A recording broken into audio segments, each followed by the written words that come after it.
Hello and welcome back to the Tottenham.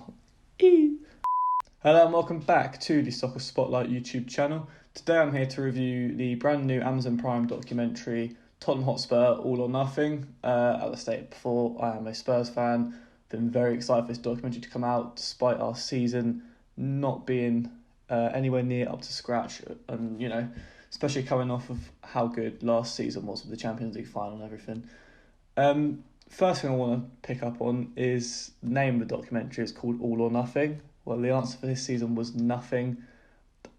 Maybe, I don't know, they should have thought about that name again, change it, because why have we called it All or Nothing when the answer is nothing? Narrated by Tom Hardy, though.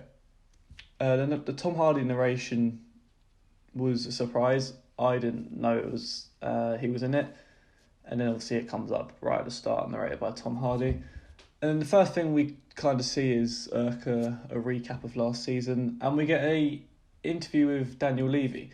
Now, amongst us Spurs supporters, Daniel Levy isn't the most popular guy, and he addresses that. He addresses his reputation, saying that he actually is quite hurt by Spurs fans, saying that he's non-ambitious, and he's bad for the club, and I think it really opens your eyes. You've got to give him credit when you think about when he became chairman, where Spurs were. We're a mid-table team, really. And, football clubs are a business, and he's done a good job. The stadium we're in now is beautiful. Best stadium in the world. I love it there. Absolutely love it. And, he's got to have credit where he's due. He says himself that he's been a chairman of a lot of businesses, and he's run a lot of businesses, and Tottenham is the hardest one. Football clubs are very difficult to run, and I do believe, it's such a Spurs thing to say, it's always next season. I've just got a feeling about this season. I trust Jose. I just trust this season we're going to do something. Maybe even if it's a Europa League, just something. We need something. So the next thing we see after that is the Champions League hangover, I guess we can call it, and yeah, it's bad. It's exactly what you'd expect from a team that just lost, the biggest club competition, and you see the tension between Poch and Levy, which obviously we saw during last season's Audi Cup, which was the pre-season, and it recaps on that interview where Poch says that he's just a coach. He hasn't got control of his squad, of what players are coming in and out, and he didn't want that. Poch very much wanted full control. And you don't see much of Poch in it, in this doc, but for what we do see him, he's clearly unhappy because he wanted control of the squad and he wasn't getting it. So the first game we see in this documentary is one I personally didn't want to experience again. The Spurs versus Bayern Munich, the 7-2 thrashing.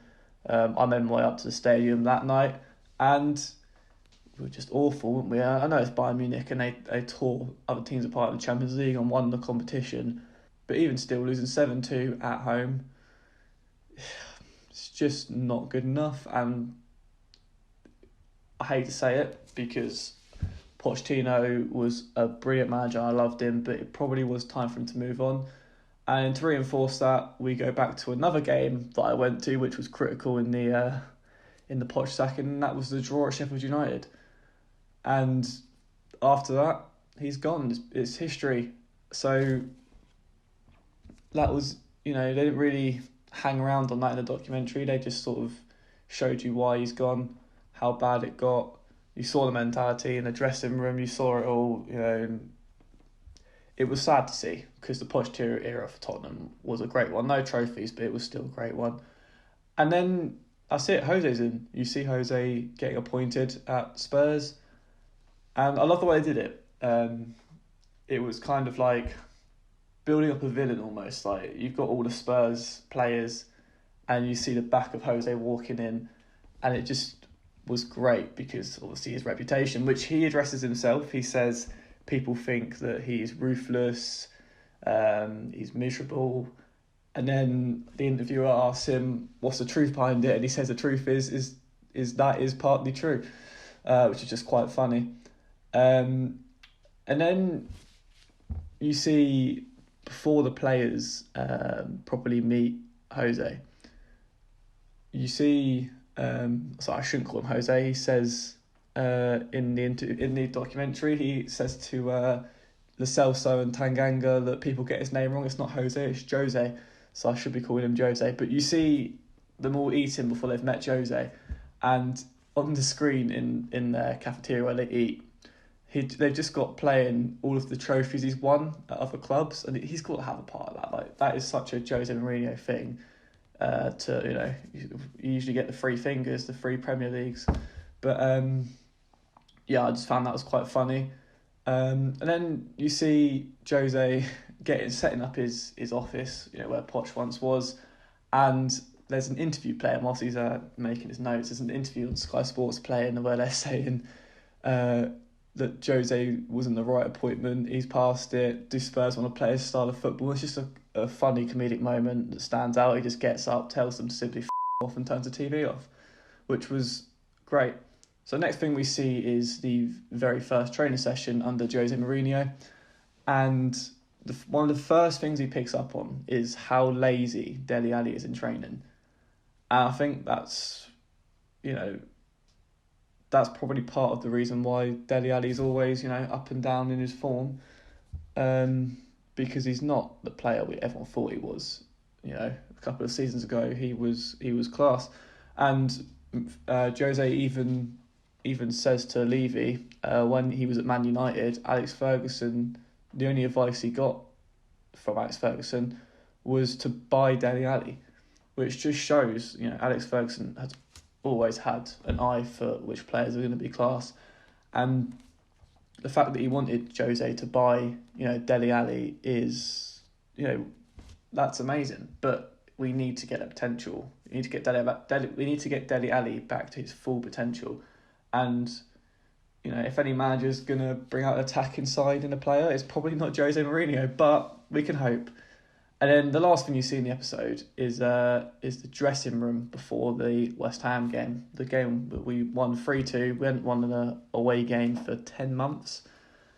And it's great. And one of the things that you really pick up on in that is Harry Kane, how good of a captain he is. Because obviously Hugo Lloris was out, so Kane was our captain for that game.